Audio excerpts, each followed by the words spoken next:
복음 속에 담긴 하나님의 은혜는 풍성한 은혜입니다. 예수님이 오신 것은 우리를 부욕해 하시기 위해서 오셨다. 고린도서 8장 9절을 보시면 우리 주 예수 그리스도의 은혜를 너희가 알거니와 부요하신 이로써 너희를 위하여 가난하게 되심은 그의 가난함으로 말미암아 너희를 부요하게 하려 하심이라. 부요하신 예수님께서 친히 가난하게 되시고 그리고 우리를 부요케 하셨다. 사실 이 말씀의 배경은 이제 고린도 교회 성도들에게 하나님 앞에 풍성한 헌금, 풍성한 연보를 드리도록 권면하기 위해서 사실 주시는 말씀이에요. 그래서 그 당시에 마게도냐 교회 성도들, 빌립보 교회 성도들이 심한 시련과 극심한 가난 가운데서 풍성한 연보를 드렸습니다. 고린도서 8장 1절을 보게 되면 형제들아 하나님께서 마게도냐 교회들에게 주신 은혜를 우리가 너희에게 알리노니 환난의 많은 시련 가운데서 그들의 넘치는 기쁨과 극심한 가난이 그들의 풍성한 연보를 넘치도록 하게 했느니라. 참 말씀이 역설적이잖아요. 그들이 지금 극심한 가난 가운데 있고요. 환난의 많은 시련 가운데 있는데 오히려 풍성한 연보를 넘치도록 하나님께 드린 것입니다. 그러니까 지금 바울이 말하려고 하는 진정한 부요는 꼭 물질적인 부요만은 아닌 것이죠. 이 빌립보 교회 성도들은 극심한 가난 많은 시련 가운데 있었지만 그들에게 넘치는 기쁨, 기쁨의 부요함, 풍성한 연보를 드릴 만큼 하나님 앞에 영적인 부요함, 또 하나님의 은혜를 넘치게 받았어요. 그래서 그 은혜의 부요함,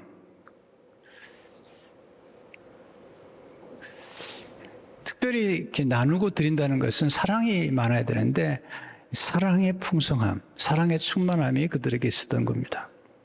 하나님의 압도적인 은혜는 가난을 부요로 바꾸는 은혜입니다. 성경에서 말하는 부요는 단순하게 물질만을 의미하는 것은 아닙니다. 그러나 물질을 무시하지도 않습니다. 이게 굉장히 균형이 필요한 거죠. 신명기 8장에 보면 모세가 이스라엘 백성들에게 하나님이 너에게 재물을 얻는 능력을 주셨느니라.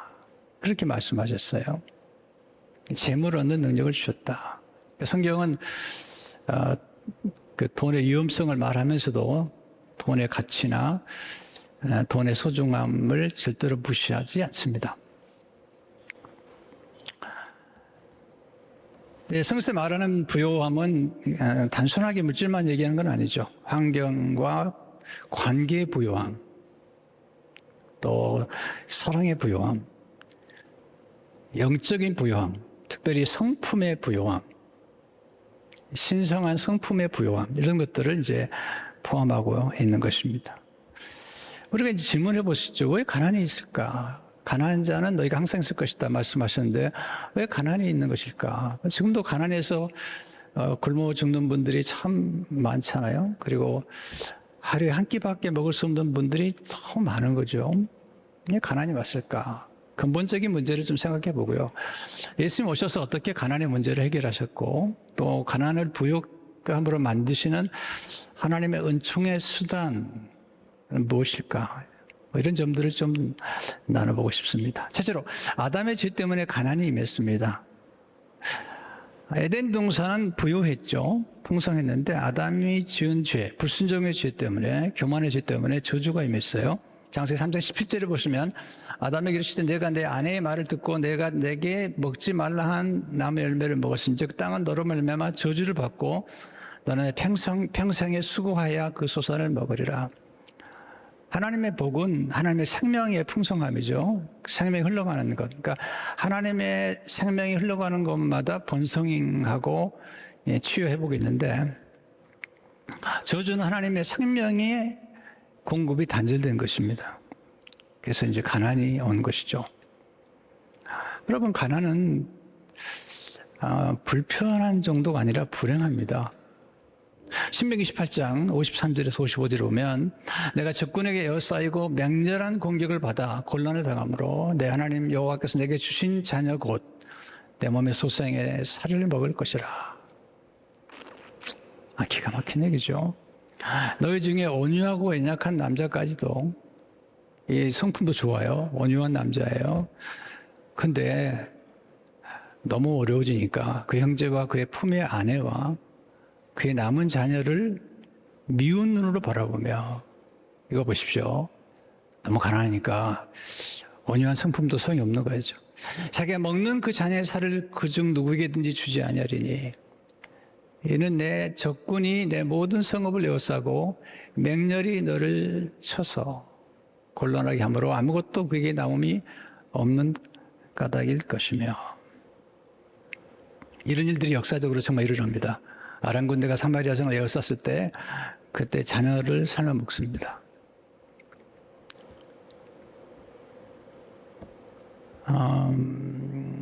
가난이 극심하면 유혹에 빠지기 쉽죠. 그리고 사실은 가장 고통스러운 죽음, 탈북자들의 얘기를 들어보면요, 정말 먹을 게 없어가지고 죽는 그 고통은 정말 말할 수 없는 고통이라고 그래요. 인간이 먹을 게 없어가지고 점점점 파리해서 죽어가는 그 죽음, 그런 일이 얼마나 많아요. 정말 고통스러운 곳이라고 그래요. 아굴의 기도가 우리에게 감동을 주죠. 잠언 30장 8절 9절을 보게 되면 나를 가난하기도 마옵시고 부하기도 마옵시고 오직 필요한 양식으로 나를 먹이시옵소서. 혹 내가 배불러서 하나님을 모른다 여호와가 누구냐 할까 하며, 어떤 분은 배가 부르기 때문에 하나님 안 찾잖아요. 혹 내가 가난하여 도둑질하고 내 하나님 이름을 욕되게 할까 두려워합니다. 가난하면 도둑질하기 쉽죠. 그리고 유혹에 넘어가기 쉽죠. 빚을 지면 참 그때부터 어려우잖아요. 잠언 22장 7절에 보면 부자는 가난한 자를 주관하고 빚진 자는 체주의 종이 되느니라. 이 가난의 문제가 해결되지 않으면 가난이 대물림하게 됩니다.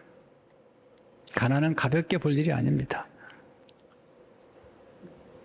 가난은 존재를 위협하고 우리의 생존을 위협합니다. 인간의 존엄성을 때로는 포기하게 만듭니다. 가난을 우리는 좀 정확하게 이해하고 대처하는 게 필요합니다. 하나님은 가난한 자를 긍휼히 여기시지만 가난을 장려하지 않습니다. 가난을 극복하도록 도와주시는 것입니다. 둘째 교훈이죠. 예수님이 오신 것은 가난한 자를 부욕해 하시기 위해서입니다. 첫 번째 아담은 죄 때문에 우리 인간에게 가난하게 만들었어요.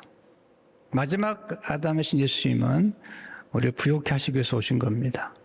누가복음 4장 18절을 보게 되면 주의 성령이 내게 임하시는 가난한 자에게 복음을 전하게 하시라고. 요한복음 10장 10절을 보시면 도둑이 오는 것은 도둑질하고 죽여 멸망시키는 것뿐이요 내가 온 것은 양으로 생명을 얻게 하고 더 풍성히 얻게 하려는 것이라. 예수를 만나면 가난이 오히려 복이 될 수 있는 역설적인 사건이 벌어지죠. 역설적인 은혜가 임하게 되죠. 마태복음 3절에 보면 심령이 가난한 자는 복이 있나니 천국이 그들의 것이며, 이 심령이 가난한 자, 마음이 가난한 자가 복이 있다. 누가복음 6장 20절에 보면 너희 가난한 자는, 이 가난한 자는 심령이 가난한 자가 아니에요. 그 누가복음의 배경을 보면 정말 물질적으로 가난한 자는 복이 있나니 하나님 나라가 너희 것이며, 가난하기 때문에 하나님을 만나게 되고 천국을 소유하게 된다는 거죠. 구체적으로 어떻게 우리가 예수님을 만나면 우리가 부욕하게 되고, 이 부요함의 의미는 뭘까? 어떻게 우리가 부욕하게 되는 걸까? 이걸 좀 알면 아주 좋은 것이죠. 첫째, 예수님 안에 하나님 모든 충만과 부요하심이 함께합니다. 왜 예수님을 믿어야 되는가? 왜 예수님을 만나는 게 중요한가? 왜냐하면 예수님 안에 하나님 모든 충만과 부요함이 함께하시기 때문에, 예수님은 하나님의 아들이시고 모든 만물을 만드신 분이잖아요. 근데 하나님 아버지께서 모든 충만으로 예수 안에 거하게 하셨어요. 골로새 1장 19절을 보게 되면 아버지께서는 모든 충만으로 예수 안에 거하게 하시고 예수님은 생명의 원천이죠. 그러니까 생명이 부여하시죠. 시편 36편 9절을 보게 되면 진실로 생명의 원천이 주께 있사오니 원천. 예수님은 생수의 원천이죠. 요한복음 4장 14절을 보게 되면 내가 주는 물을 마시는 자는 영원히 목마르지 아니니 내가 주는 물은 그 속에서 영생하도록 솟아나는 샘물이 되리라. 예수님은 사랑의 원천이시죠. 우리 부욕해 하는 게 사랑인데요. 네, 요한서 4장 8절에 하나님은 사랑이십니다. 예수님 복의 원천이시죠. 우리에게 복음을 주시고 하나님이 처음부터 주신 게 복이잖아요. 원복이라고 그러죠. 원죄가 있기 전에 원복이 있었던 거죠. 복의 원천이 하나님이시죠. 또 예수님은 지혜와 지식의 원천이 되시죠. 고린도서 3절을 보게 되면 그 안에 지혜와 지식의 모든 보화가 감추어져 있느니라. 때문에 예수님은 부유하신 분이고 충만하신 분이죠. 그래서 둘째로 예수님과 연합할 때, 예수님과 결혼할 때 신랑 대신 예수님의 부요가 우리의 부요가 되는 것입니다. 마틴 루터가 종교개혁을 일으킨 중에 한 얘기죠. 거룩하신 신랑 그리스도께서 이 가난하고 사악한 창교와 결혼하사 그의 모든 죄악에서 건져주시며 자신의 모든 좋은 것으로 장식해 주신다. 자, 결혼하게 되면 하나가 되잖아요. 그래서 마틴 루터는 신부된 우리의 모든 죄악을 신랑이 가져가서 책임지시고 우리에게 없는 좋은 것, 그리스도의 의와 구원과 지혜와 거룩을 우리에게 주신다는 거죠. 마틴 로이 존스는 그의 책 내구주 예수에서 복음을 이렇게 설명해요. 복음은 내게 무엇을 말해줍니까? 복음은 주 예수 그리스도를 참으로 믿고 나를 그분께 맡기면 그분의 의가 내게 임한다고 말합니다. 내가 평생 단 한 번도 죄를 짓지 않은 것처럼 깨끗해집니다.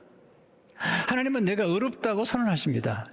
내 계좌 외에 은행의 표현을 들은 거죠. 내 은행 뱅크 구좌에 그리스도의 의를 넣어주십니다. 나는 거지이고 잠부가 텅 비어 있고 저주를 받아 망한 사람입니다. 그런데 갑자기 하나님 아들의 부가 내 계좌에 들어왔습니다. 놀라운 거죠. 내게 없는 건데 하나님께서 우리 안에 하나님의 부요를 넣어주신 것입니다. 예수님을 주님이라고 부르는 모든 사람을 부유케 하겠다. 로마 10장 12절을 보게 되면 유대인이나 헬라인이나 차별이 없습니다. 한 분이신 주께서 모든 사람의 주가 되사 그를 부르는 모든 사람에게 부유하시도다. 세 번째, 예수를 믿을 때 우리 하나님의 자녀가 됩니다. 자녀의 신분과 하나님께서 우리에게 주신 부요함과는 밀접한 관계가 있는 거죠. 요한복음 1장 12절을 보게 되면 영접하는 자 곧 그 이름 믿는 자들에게 하나님의 자녀가 되는 권세를 주셨으니, 이 자녀의 권세는 대단한 권세예요.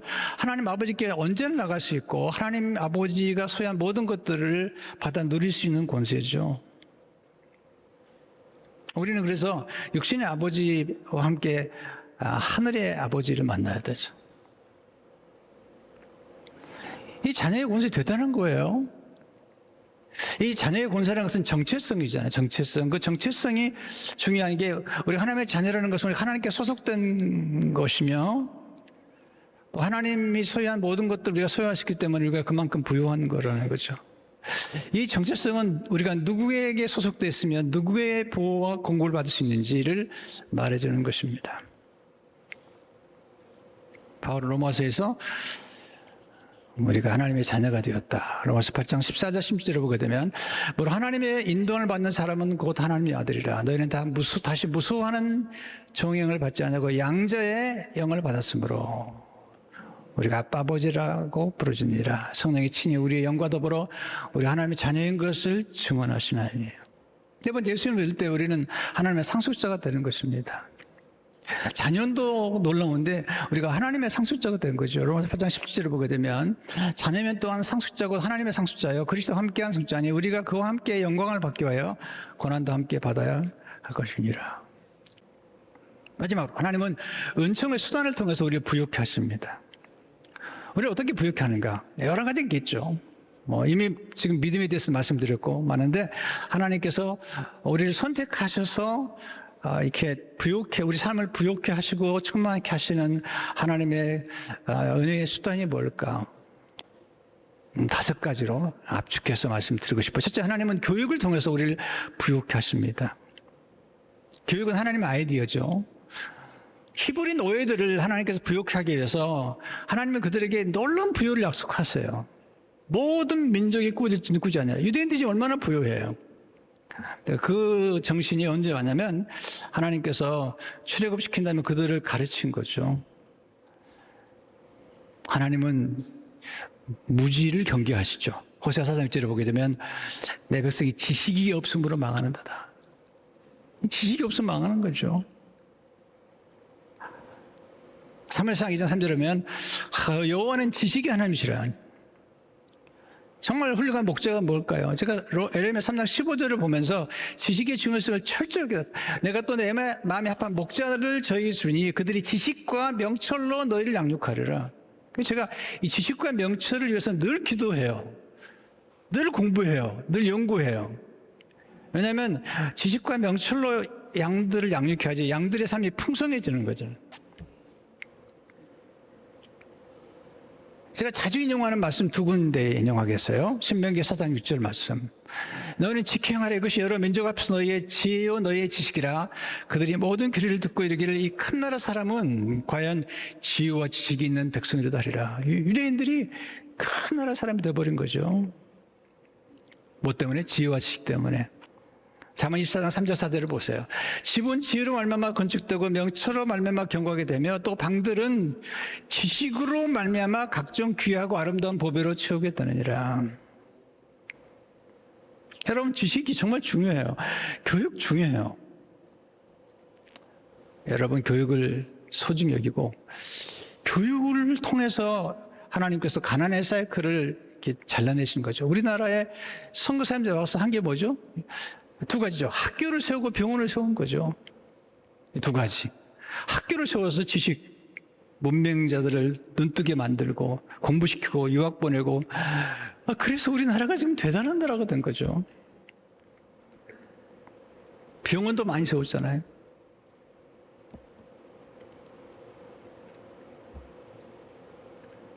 전 교육을 정말 중요하게 생각합니다. 2번째, 하나님 기도를 통해서 우리를 부익하시잖아요. 기도가 얼마나 놀라운지 몰라요. 히브리 4장 10절을 보시면 그럼 우리는 긍휼하심을 받고 때를 따라 동면을 얻게 하여 은혜의 보좌 앞에 담대히 나갈 것이니라.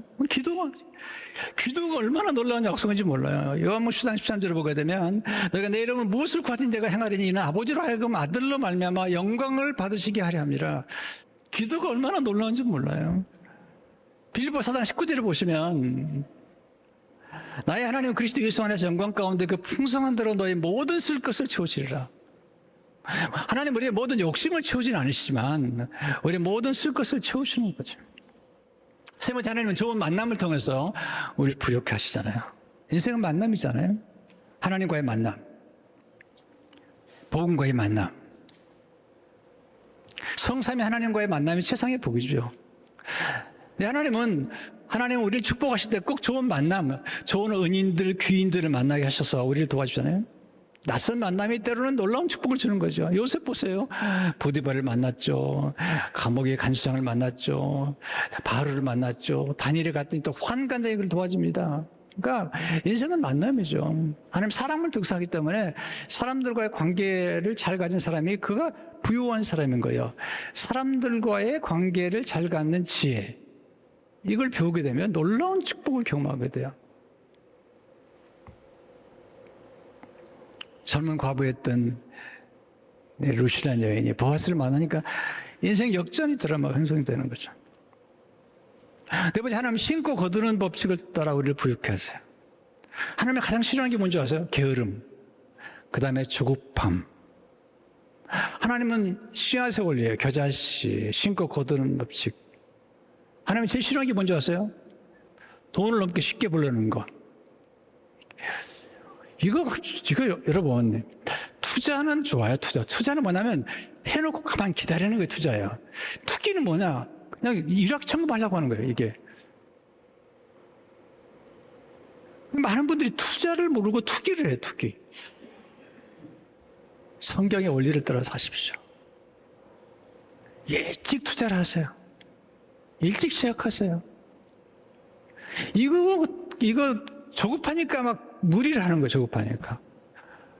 리고르 목사님은 10대부터 은퇴 준비를 했다는 거예요. 10대부터. 일찍부터 아이들에게 이 경제관념을 가르쳐주고 아들에게 투기하는 게 투자하는 법을 제일 좋은 건 교육이죠. 왠지 어릴 적에 제가 예수 믿고 성경 읽다가 제 마음에 다 와서 부딪히는 말씀이 있었는데 이 말씀이 저를 움직이는 것 같아요. 시편 126편 5절 6절의 말씀이에요. 눈물을 흘리며 씨를 뿌리는 자는 기쁨으로 거두리로다. 울며 씨를 뿌리러 나가는 자는 반드시 기쁨으로 그 곡식단을 가지고 돌아오리로다. 고린도서 9장절을 보세요. 이것이 곧 적게 심자는 적게 거두고 많이 심자는 많이 거둔다 하는 말이로다. 심고 거두는 것, 하나님은 열매를 주지 않으세요. 씨앗을 주지. 기회를 주지. 우리가 할 게 뭐냐? 성경의 원리를 따라서 살아가는 거예요. 성경에 보면요, 저축의 원리가 얼마나 많이 나요. 저축의 원리, 곡간의 원리. 내 창고에 복을 주겠다는 거예요, 창고에. 그게 뭐죠? 그게 저금이에요. 그게 투자예요, 투자. 투기하지 말고 투자. 하는 거잖아요.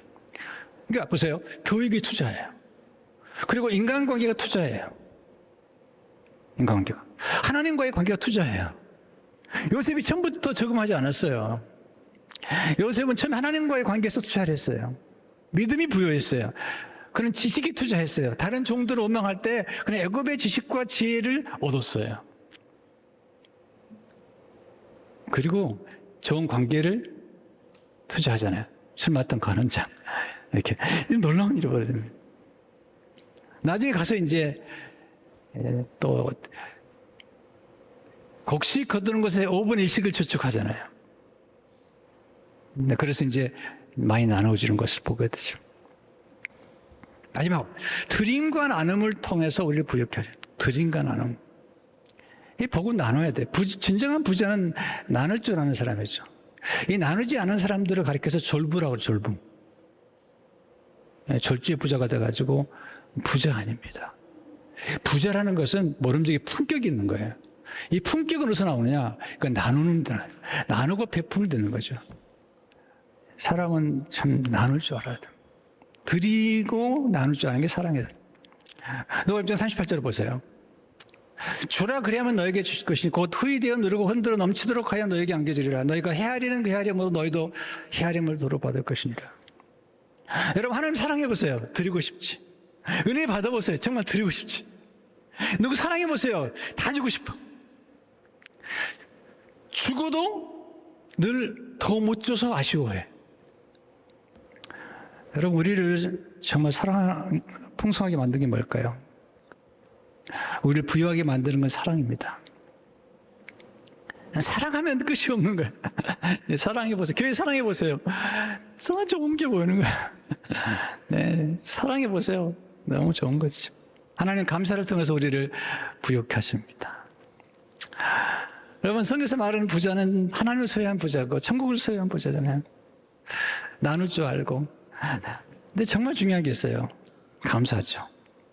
성령 충만하고 은혜가 많아지면 감사하게 되죠. 감사하면 자족하게 돼요. 여러분, 자족하면 부유하게 돼요. 빌립보서 4장 11절 12절을 보면요, 내가 궁핍함으로 말하는 것이 아니라 어떤 행편이든지 나는 자족하기를 배웠노니 나는 비천에 처할 줄도 알고 풍부에 처할 줄도 알아. 모든 일 곧 배부름과 배고픔과 풍부와 궁핍에도 처할 줄 아는 일체의 비결을 배웠노라. 자족하여. 자족하고 감사해야지 행복합니다. 복음은 이런 거예요. 복음은 늘 만족하는 거예요. 100점이라는 거예요. 율법이 뭔지 아세요? 율법은 늘 부족하다는 거예요. 자녀를 받아 부족하고, 교회를 받아 부족하고, 목사를 받아 부족하고, 어떤 분은 교회 와가지고 늘 부족하다는 거예요. 이것도 부족하고. 은혜를 받은 분들 보세요. 늘 좋다는 거예요. 우리 교회 최고라는 거예요. 우리 목사님 좀 마르긴 했지만 그래도 좋다는 거야. 네, 설교가 좀 길어져도 좋다는 거야. 그런데 이게 은혜가 안 받으면 다 하늘에 걸리는 거야. 하나가 다 걸리는 거야. 여러분 보세요. 정말 우리가 어디서 사느냐가 중요하지만 누구랑 사느냐가 더 중요해요. 물론 소유를 무시하지 않지만 정말 행복해 보세요. 깍두기 하나 넣고도 행복한 거야. 그런데 큰 상을 차려놓고 엄청난 음식을 쌓아놓고 막 뒤집더라고요. 막. 행복합니까? 그건 다른 얘기죠. 여러분 오늘 예수님께서 우리를 진짜 부유하게 하시는 거예요. 네, 예수님 안에서 진정한 부유. 여러분 성품의 부유가 얼마나 부유한 줄 아십니까? 네. 그리고 지혜와 지식이 우리를 부유하게 만드는 거예요. 그래서 여러분 교육 중요하게 생각하시고 하나님의 원리를 따라서 여러분 진짜로 부유한 삶을 사시기를 주의 이름으로 축원합니다.